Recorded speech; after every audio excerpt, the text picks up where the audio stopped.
ஒரு நாள் முல்லா இந்த சந்தைகள்லாம் இருக்கும்ல, மார்க்கெட்டு, இந்த மார்க்கெட்ல போய் ஒரு உயரமான மேடையில நின்று ட்ரம்ஸ் அடிக்கிறார், இந்த முரசு அடிக்கிறார். எல்லாம் என்னன்னு பாக்குறாங்க, எளிமையான முறையில உழைக்காம நீங்க கோடீஸ்வரர் ஆகுறது எப்படி அப்படின்னு நான் இப்ப சொல்ல போறேன். எல்லாரும் இங்க வாங்க, உழைக்காம கஷ்டப்படாம பணம் சம்பாதிக்கிறது எப்படி அப்படின்னு நான் சொல்ல போறேன். எல்லாரும் வாங்கன்றாங்க. கிட்டத்தட்ட அந்த மார்க்கெட்ல இருக்கிற அத்தனை பேரும் வந்துட்டாங்க சார். ஒருத்தர் கூட இல்ல அங்க, எல்லாம் வந்து அந்த மேடை கிட்ட நிக்கிறாங்க. இவரும் உழைக்காம கஷ்டப்படாம எப்படி எல்லாம் சம்பாதிக்க முடியுமோ பணம் சம்பாதிக்கிறதுக்கான வழியெல்லாம் நான் சொல்ல போறேன் வாங்க சார். ஊரே கூடி நிக்கிறாங்க, ஊரே கூடி நிக்கிறாங்க. அப்புறம் முல்லா கொஞ்ச நேரம் கழிச்சு பேசாம எல்லாரையும் பார்த்துக்கிட்டே இருந்தாரு.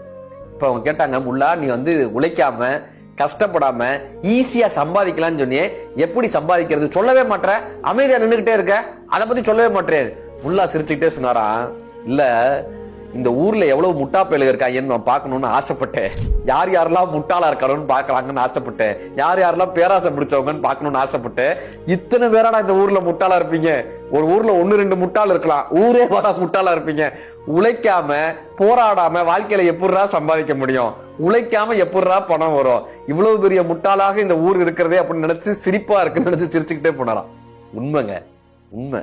நம்ம உழைக்காம முயற்சி செய்யாம பணம் சம்பாதிக்க முடியும் என்று யாராவது சொன்னால் அவர்கள் நம்மை முட்டாளாக்குகிறார்கள்.